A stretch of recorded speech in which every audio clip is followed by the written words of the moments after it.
애굽에서 종으로 살던 이스라엘 백성들을 하나님께서는 모세를 통하여 애굽에서 이끌어 내십니다. 그리고 그 조상 때부터 약속하신 그 약속의 땅 가나안으로 인도에 가시기 시작을 하지요. 그런데 이스라엘 백성들이 광야에서 하나님 앞에 불평과 원망을 함으로 말미암아 40년간 광야에서 훈련을 받게 됩니다. 그리고 난 후에 이제 40년이 지나고 모세의 뒤를 이어 여호수아가 이스라엘의 지도자로 올라서게 됩니다. 그리고 난 후에 하나님의 명령을 따라 여호수아를 중심으로 해서 이제 이스라엘 백성들이 약속하신 그 땅 가나안을 향해 들어가는 첫걸음을 내디디려고 하고 있습니다. 오늘 본문은 이 한 번도 가보지 않은 약속의 땅 가나안, 이 땅을 이제 들어가는 첫 관문에 놓여 있게 되는 것이지요. 그런데 앞에 요단 강이 있다는 거예요.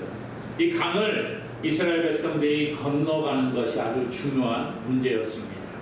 왜냐하면 하나님이 야 요단을 건너 너희 가나안 땅으로 들어가라 말씀하신 이 시기가 언제냐? 요단강에 물이 항상 이렇게 많은 것은 아닌데 이 시기는 요단강에 가장 물이 많은 시기라는 거예요. 그래서 물이 많아서 강이 범람하는 시기에 하나님은 강을 건너가라 이렇게 말씀하고 계시는 겁니다. 우리가 읽지 않았습니다만 그 뒤에 여호수아 3장 15절에 보게 되면 요단이 곡식 거두는 시기에는 항상 언덕에 넘치더라 이렇게 말합니다. 지금 이들이 건너가고자 하는 시기는 항상 이 요단강이 범람하는 그러한 시기였다는 거예요. 우리나라도 비가 많이 오면 한강이라든지 이런 곳에 물이 많이 불어나지 않습니까? 또 그 작은 개천이라든지 이런 것들이 물이 많이 오게 되면 물이 많아져서 넘치는 것들을 볼 수가 있습니다. 거기에 보게 되면 평소에는 그냥 사람이 쉽게 건널 수 있는 작은 개울과 같은 것도 갑자기 비가 많이 내리게 되면 어떻게 해요? 막 모든 것들이 쓸려 내려가고 사람이 건널 수 없는 상황이 됩니다. 그런데 요단강이 지금 그렇다는 거예요. 항상 물이 많아서 언덕에 넘치는 그러한 시기가 되었을 때에 하나님은 하필이면 그때 요단강을 건너서 약속하신 가나안 땅으로 가라는 것입니다. 참 난감한 상황입니다. 그런데 하나님께서 명령을 하시는데 그냥 너희들 알아서 요단강을 건너가라는 게 아니라는 거예요. 하나님은 요단강을 건너가는 방법을 이들에게 말씀해 주십니다. 오늘 이것을 통해서 하나님께서 우리의 인생의 요단강과 같은 문제들을 만날 때에 그것을 어떻게 건너갈 수 있는지 그것을 한번 살펴보고 하나님의 은혜를 나눠보기를 원하는 것입니다. 오늘 말씀해 보니까 요단강이 범람하는 시기라 그랬지요. 그때 강을 효과적으로 건너는 방법을 찾는다고 하는 것은 쉽지가 않습니다. 배를 만들어서 건너는 것도 어렵습니다. 그런다고 해서 다리를 만든다. 이것도 상식적으로 말이 안 되는 거죠. 그렇다고 헤엄쳐서 건널 수 있는 것도 아닙니다. 어떻게 건너갈 수 있느냐? 하나님께서 제시하신 방법을 따라가는 것이 요단강을 건너는 방법이에요. 근데 하나님이 어떤 방법을 제시하시느냐? 오늘 3절에 보니까 이렇게 말씀합니다.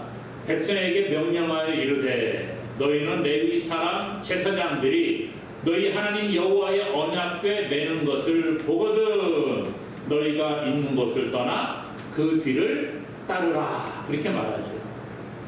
제사장들이 언약궤를 매는 것을 보면 그것을 따르라는 거예요. 언약궤를 보고 따라가라. 이것이 첫 번째 하나님이 주시는 명령이라는 겁니다. 언약궤는 하나님의 임재를 상징합니다. 하나님께서는 성막을 건축하라고 하십니다. 그리고 성막 그 안에 성소와 지성소를 만들어 놓고요. 지성소 안에 언약궤를 만들어서 거기에 두게 하십니다. 이 지성소, 이곳은 하나님의 임재가 있는 곳이에요. 하나님을 만나는 장소입니다. 지성소 안에 언약궤를 두고 지성소에는 아무나 들어가지 못해요. 대제사장이 1년에 한 번 속죄의 피를 가지고 들어가서 하나님을 만날 수 있었습니다. 그러므로 하나님이 계시는 그곳, 하나님의 임재가 있는 그 지성소 안에 있는 언약궤, 이것은 하나님이 계시는 곳이요, 하나님을 예배하는 곳이 바로 성소인데, 그 성소 안에 있는 지성소 안에 언약궤는 하나님의 임재가 있다는 거예요. 그러므로 이 언약궤를 메고 나아갈 때에 그 길을 따르라고 하는 것은 하나님을 따라가라, 그 말과 동일한 말씀이 된다는 것입니다. 언약궤를 주시하고 언약궤를 바라보고 언약궤를 따라가야 하는 것이죠. 오늘 말씀에 그러잖아요. 레위 사람 제사장들이 너희 하나님 여호와의 언약궤 매는 것을 보거든, 보라는 거예요. 그렇죠? 언약궤 매는 것을 보면 너희 있는 곳을 떠나서 그 뒤를 따르라. 먼저 보는 것이 필요하죠. 언약궤를 메고 가는 것을 보면 그 뒤를 따르라는 거예요. 우리의 시선이 어디에 고정되어야 되느냐? 언약궤에 고정되어야 됩니다. 구기 종목을 보게 되면 뭐 배구라든지 탁구라든지 농구라든지 축구라든지 뭐 야구라든지 동일합니다. 이 구기 종목은요, 공이 있어야 되는 거죠. 공이 가장 중요한 겁니다. 그래서 운동에 임하는 그 선수들도 공에 집중을 합니다. 관중들도 공에 집중을 해야지만이 경기를 잘 볼 수가 있다. 예를 들어 볼까, 탁구를 합니다. 탁구를 할 때 저쪽에 있는 상대편과 이쪽에 있는 사람하고 이제 두 사람이 예를 들어 탁구 경기를 합니다. 그럼 여기서 서브를 탁 넣으면 공이 여기 탁 맞고 저쪽 편으로, 상대편으로 넘어가죠. 상대편 사이에 그 테이블에 공이 탁 떨어진 다음에 상대편 사람이 공을 탁 치면 다시 이쪽으로 넘어옵니다. 선수는요, 공만 바라보는, 공이 어떻게 오느냐, 저 사람이 어떻게 스핀을 넣느냐, 이걸 바라보면서 그 공에 맞춰서 그 탁구 경기에 임하게 되죠. 관중들은 어때요? 이 탁구 경기 할 때 관중들 앉아서 탁구를 보는 사람들을요, 눈동자를 보면 공이 가는 방향으로 눈동자가 왔다 갔다 합니다. 공에 시선을 집중하는 거예요. 그것이 아주 필요하다는 것입니다. 오늘 하나님께서는 이 제사장들이 하나님의 언약궤를 매는 것을 너희가 보면 그것을 따라가라는 거예요.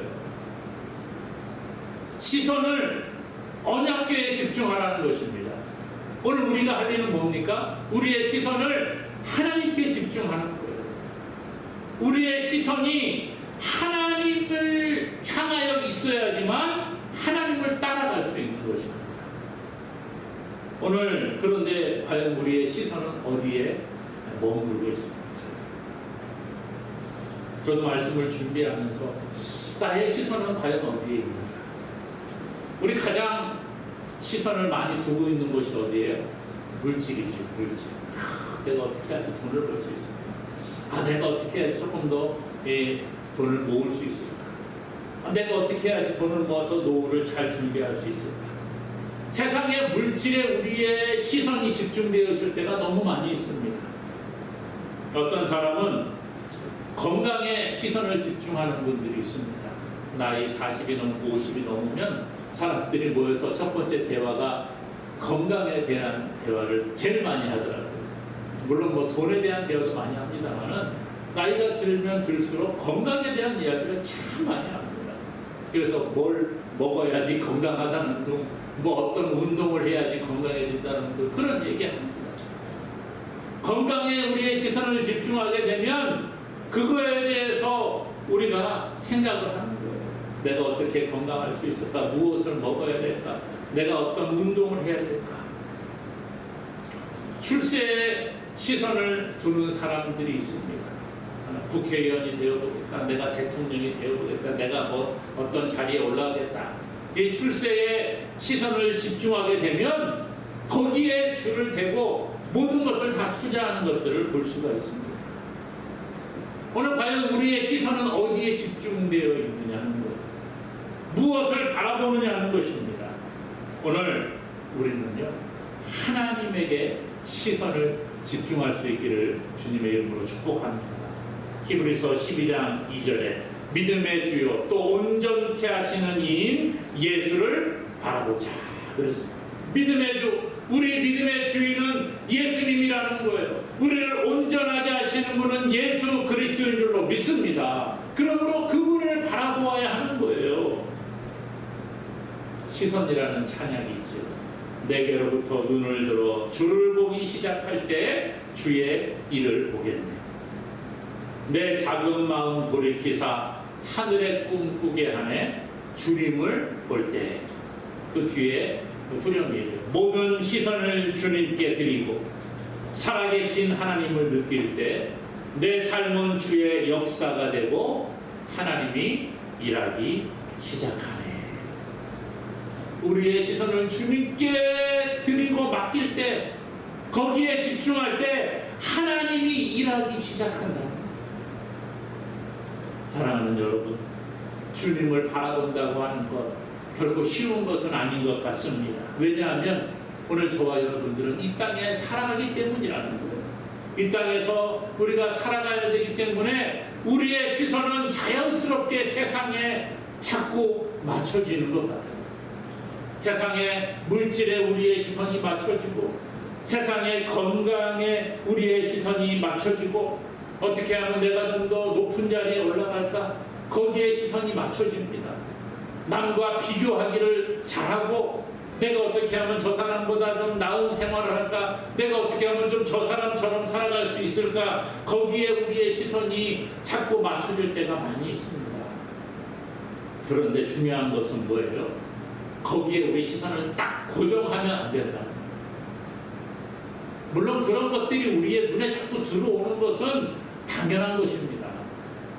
그걸 어떻게 할 수는 없어요. 왜? 우리가 세상에 살아가니까. 하지만 세상의 물질을 보고, 세상의 권력을 보고, 우리의 환경을 보면서 그런 것들이 자연스럽게 우리의 눈에 들어오기는 하지만 중요한 것은 뭐예요?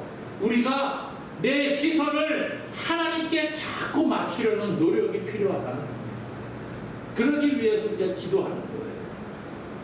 내 눈에 자꾸 세상 것들이 너무 많이 들어오니까 하나님, 우리의 시선을 하나님께 맞출 수 있도록 도와주세요. 기도하는 것입니다. 성령의 도우심을 구하고 성령의 인도하심을 따라 우리의 믿음의 주여 온전케 하시는 이인 예수를 바라보고 우리의 구원자 되시는 그분을 바라보고 나아갈 때에 우리가 승리하며 하나님이 예비하신 그 땅으로 나아가게 되는 줄로 믿습니다. 오늘 하나님은요, 이스라엘 백성들을 향하여 제사장들이 하나님의 언약궤 매는 것을 너희가 보면 그것을 따르라고 그렇게 말씀하고 있다는 거예요. 오늘 우리가 주님을 바라보고 주님을 따라가는 믿음의 사람 되기를 예수님의 이름으로 간절히 축원합니다. 오늘 또한 하나님께서는 이런 말씀하시는 거예요. 하나님의 인도를 받아가라, 이렇게 말씀하고 있어요. 이들이 가나안 땅을 건너가는 것, 요단강을 건너서 가나안으로 간다는 것은 쉬운 게 아닙니다. 가나안 어떤 땅인지 잘 모릅니다. 물론 과거에 40년 전에 이스라엘에서 정탐꾼을 보내어서 가나안 땅을 정탐한 적이 있습니다. 그 땅이 참 좋은 땅이라 알고 있습니다. 아주 그 소산이 좋고 풍성하다는 거 알고 있습니다. 그런데 동시에 거기에는 거인족이 살고 있다는 것도 알아요. 그 정도까지 알고 있습니다. 그 세대 사람들은 죽고 그 다음 세대가 이제 가나안 땅을 들어가야 되는 것입니다. 그런데 앞에 요단강이 놓여져 있어요. 요단강. 지금 물이 막 범람하는 시기에 건너가야 되는데 언약궤를 보고 가라 그렇게 말하고 있습니다. 그런데 언약궤가 어떻게 가는지 잘 모르잖아요. 그래서 뭐 강이 얼마나 깊은지 가다가 큰 뭐 구덩이는 있진 않은지 잘 알 수가 없습니다. 한 번도 가보지 않은 길이라는 거. 그럴 때 어떻게 해야 되느냐? 하나님의 인도를 따라가는 것이 최고라는 거예요. 하나님의 인도를 받기 위해서 하나님께 시선을 맞추고 거기를 따라가는데, 따라간다고 하는 것은 하나님의 인도하심을 받는 거예요. 한 번도 가보지 못한 길을 가는데 내가 혼자 잘 갈 수 있다는 생각은 잘못된 생각이라는 것입니다. 오늘 우리는요, 하나님께 시선을 맞추고 거기를 따라가라 이렇게 말씀하시는 하나님의 음성을 듣지만, 때로는 하나님을 따라가려다가 따라가고 있다고 생각을 했는데 어느 순간 하나님보다 앞서가는 경우들이 있다는 거예요. 따라간다고 하는 것은 말 그대로 하나님이 앞에 가시는 거고 우리는 하나님의 인도를 따라 뒤에 가는 거예요. 그런데 우리가 너무 의욕이 앞서서 너무 열심히 특심해서 그런 경우 있습니다. 내가 하나님을 잘 섬겨보겠다라고 생각을 하면서 열심히 하다가 보면 하나님보다 앞서가는 경우들이 생긴다는 거예요. 이거 잘못된 거잖아요. 하나님 오늘 뭐라고 하시느냐, 4절에 보니까 이래요. 그러나 너희와 그 사이 거리가 2000규빗쯤 되게 하고 그것에 가까이 하지는 말라. 2000규빗쯤 되게 거리를 두고 가까이 하지 말라는 거예요. 그리하면 너희가 행할 길을 알리니 너희가 이전에 이 길을 지나보지 못하였음이니라. 너희가 이전에 이 길 가보지 않았잖아. 그러니까 언약궤와 너희 사이에 2000규빗쯤 띄워놓고 너희가 가까이 하지 말라는 거예요. 그러면 너희가 행할 길을 알게 될 것이야. 이렇게 하나님 말씀하시는 거예요. 자, 이스라엘 백성들과 언약궤 사이의 거리를 2000규빗쯤 되게 하라 그랬어요. 한 규빗은 보통 장정, 손 끝에서부터 이 팔꿈치까지를 한 규빗이라 그렇게 이야기합니다. 그러니까 뭐 규빗이 조금 이제 뭐 학자들 따라서 길이의 차이가 있긴 한데요. 평균적으로 약 45cm 정도를 한 규빗으로 봅니다. 그러면은 2000규빗쯤 되게 한다 이 말은 거의 900m의 거리를 두라는 거예요. 1km 좀 못 되게 거리를 두라는 거예요. 왜 그랬을까요? 그리고 가까이 하지 말래? 그러면 너희가 행할 길을 알게 될 것이다. 그렇게 많이 거의 1km 가까이를 뛰어보라고요? 900m가 넘는 것 같으면 우리 교회에서 거의 저기 부평역 가는 거리랑 조금 거기 못 미쳐가지고 그 정도가 900m 정도 됩니다. 그러니까 이 정도 거리를 뛰어서 가라. 왜 그랬을까? 자, 이스라엘 백성들이 지금 숫자가 얼마나 되느냐? 장정만 60만 명이라고 했어요. 성경. 장정만 60만 명이니까 뭐 한 200만 명이 된다 이렇게 학자들은 이야기하기도 합니다. 장정만 60만. 어마어마한 숫자입니다. 그런데 언약궤와 거리를 별로 두지 않으면 어떻게 될까요? 보여요? 안 보여요? 안 보이는 거. 사람들이 막 이렇게 때로 막 몰려다니는데 저 멀리 언약궤를 두지 않으면 보이지가 않는 거예요. 그러면 그냥 사람들이 막 밀고 가다가 보면 언약궤를 지나서 먼저 갈 수 있는 그러한 상황이 생길 수가 있습니다. 하나님은 이것을 아시는 거예요. 그래서 너희 거리를 2000규빗쯤 두게 하고 앞서 가지 말라는 겁니다. 그러면 너희가 행할 길을 알게 될 것이야. 그런데 앞서가면 문제가 된다는 거죠. 언약궤를 바라보고 따라가는 것이 하나님의 방법인데 거리를 두고 가지 않으면 언약궤를 지나쳐 갈 수 있다는 것입니다. 여행을 가보면 말 안 듣는 분들이 꼭 있습니다. 특히 단체로 여행을 다니면 다니게 되면 앞에 뭐 가이드라든지 인도자가 있잖아요. 그러면 이렇게 해야 됩니다. 저를 따라오세요. 그리고 이렇게 막 가요. 그런데 꼭 말 안 듣고 혼자 행동하는 사람들이 있어요. 어디에 머물러서 막 가이드가 막 설명하고 있는데 자기 혼자 저쪽으로 막 갑니다. 나중에 자 이동합시다 고 저쪽으로 가버렸는데 가다가 보니까 사람이 안 보이네. 어디로 갔습니까? 모르겠어요. 아까 저쪽으로 어디 누가 가는 것 같았는데요. 난리가 나죠. 왜 그래요? 가이드보다 앞서가서 그런 거예요. 인도자보다 앞서가고 인도자가 머물러서 서서 기다리세요 그러고 설명하고 있는데 자기 혼자 가니까 이런 일들이 생긴다는 거예요. 오늘 우리의 삶도 마찬가지입니다. 하나님의 인도를 따라간다고 하는 것은 하나님보다 앞서가서는 안 되는 거예요. 그런데 우리는 앞서갈 때가 종종 있습니다. 하나님의 뜻이라고 생각을 하고 내가 한 번도 가보지 못한 길을 가면서 이게 맞는 거야. 그래 내가 하는 게 잘 되고 있는 거 보니까 이게 맞는 것 같아요. 그러고 열심히 가다가 하나님을 잊어버리고 내 생각대로 앞서가는 경우가 있다. 여러분 하나님보다 앞서가면 잘 될 것 같지요. 그런데 그렇지 않다. 하나님보다 앞서가면 우리가 잘 갈 수가 있는 것 같죠. 그런데 행할 길을 모르는 거예요. 오늘 우리는 하나님보다 앞서서는 안 되는 것이에요. 하나님보다 앞서려고 하는 것, 이것은 사탄의 방법이라는 것입니다. 하나님의 인도를 받는 사람은 거리를 두고 하나님의 그 언약궤가 보이는 그곳을 향해서 그곳을 향해 천천히 따라가는 거예요. 하나님을 신뢰하는 믿음이 없이는 하나님의 인도를 받을 수가 없습니다. 때로는 우리가 가다가 보면 이 길이 맞는가? 왜 이쪽 길로 나를 인도하지? 이런 생각이 들 때가 있습니다. 저쪽으로 가는 게 잘 되는 것 같은데 하나님 자꾸 우리를 좁은 길로 막 데리고 갑니다. 좁은 문으로 들어가라 그러고 좁은 길로 막 데리고 가는 것 같아요. 이게 맞는가? 저쪽으로 가는 게 맞는 것 같은데 사람들이 다 저쪽으로 가는데 왜 하나님 날 이쪽으로 가라고 할까? 이런 생각이 들 때가 그러나 하나님을 신뢰할 때에 우리가 하나님을 따라가게 되는 겁니다. 그것이 하나님의 인도를 받는 거예요. 아브라함 보십시오. 하나님이 내가 너에게 보여줄 땅으로 가라 그럴 때 아브라함이 갈 바를 알지 못하고 갔다.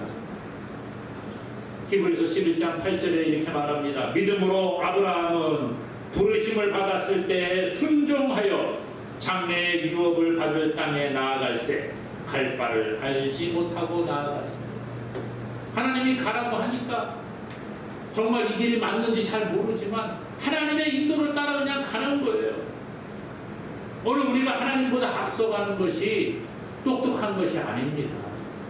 하나님보다 앞서가는 것이 잘 나가는 것이 아닙니다. 오늘 우리가 조심해야 하는 것은 하나님보다 앞서는 것을 조심해야 하는 것. 하나님의 인도를 받는다는 것은 하나님보다 앞서는 게 아니라 하나님 뒤에서 하나님을 따라 천천히 나아가는 것인 줄 믿습니다. 때로는 그것이 너무 속도가 안 나는 것, 때로는 그것이 정말 이상한 길로 가는 것 같고, 하지만 그 길이 바로 하나님이 원하시는 길이요, 그 길이 우리가 행할 길인 줄로 믿고 나아가는 저와 여러분 되기를 주님의 이름으로 축복합니다.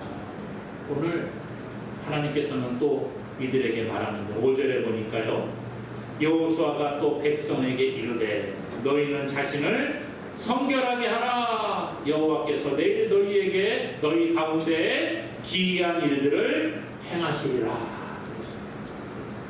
하나님의 인도를 받아 약속의 땅으로 가기 위해서 성결하라는 거예요. 하나님의 인도를 받는 사람은 자신을 성결하게 해야 하는 것입니다. 하나님의 백성은 하나님을 따라 거룩을 유지해야 한다는 것입니다. 우리가 많은 더러운 것들을 묻힌 상태에서 하나님께 나아가는 것, 하나님 기뻐하는 것이 아니라, 하나님께서는 내가 거룩하니 너희도 거룩하라 이렇게 말씀하셨습니다. 거룩하신 하나님의 인도를 받기 위해서 우리는 하나님을 닮아 거룩한 삶으로 나아가야 합니다. 요단강을 건너기 위해 하나님의 인도를 따르기 위해 성결을 요구하고 있습니다. 오늘 우리가 성결한 자가 될 수 있기를 원합니다. 물론 쉽지가 않아요. 저도 잘 안 됩니다.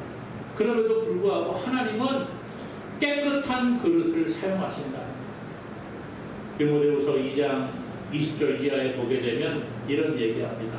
큰 집에 금그릇도 있고 은그릇도 있고 나무그릇도 있고 질그릇도 있다는 거예요. 그런데 어떤 것은 귀하게 쓰이고 어떤 것은 천하게 쓰이는데 자신을 깨끗하게 하면 하나님께 귀하게 쓰임받는 그릇이 된다, 그렇게 말해요.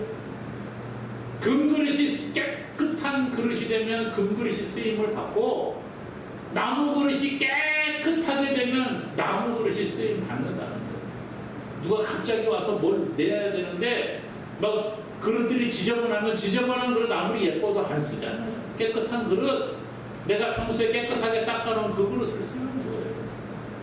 하나님이 사용하시는 그릇은 깨끗한 그릇이라고. 하나님 우리에게 성결을 요구하시고 가정에서 성결을 드러내기 원합니다. 교회에서 성결을 드러내기를 원합니다. 겉만 번지르하고 속이는 것이 아니라 우리 안에서부터 성결이 있기를 원하십니다. 우리가 살아가는 환경 가운데에서, 직장에서 우리가 이웃들과 함께 있으면서 성결을 자꾸 나타내야 하는 것입니다. 예수님께서 마태복음 5장 16절에 이렇게 말해요. 이같이 너희 빛이 사람 앞에 비치게 하여 그들로 너희 착한 행실을 보고 하늘에 계신 너희 아버지께 영광을 돌리게 하라. 너희 빛을 사람 앞에 비춰서 너희 착한 행실을 보고, 우리의 빛을 비춘다고 하는 것은 우리가 착한 행실을 드러내는 거예요. 하나님 보시기에 거룩한 삶을 살아가는 거예요. 그때 사람들이 보고, 야, 그래, 예수 믿는 사람 다르네, 아, 하나님 백성 다르구나, 그리고 하나님께 영광을 돌리게 되는 줄로 믿습니다. 그러므로 하나님의 인도를 따라 우리가 나아가는데, 하나님이 약속하신 그 땅에 이르기 위해서 저 천국을 소망하며 나아간 우리들이 하나님을 닮아 거룩한 삶을 살아갈 수 있기를 원합니다. 그럴 때 하나님의 인도를 따라 하나님께 시선을 맞추고 하나님의 인도를 따라 나아가는데 우리를 성결하게 할 때 하나님이 반드시 약속하신 가나안으로 우리를 인도할 줄로 믿습니다. 이런 은혜가 우리에게 있기를 주님의 이름으로 간절히 소망합니다.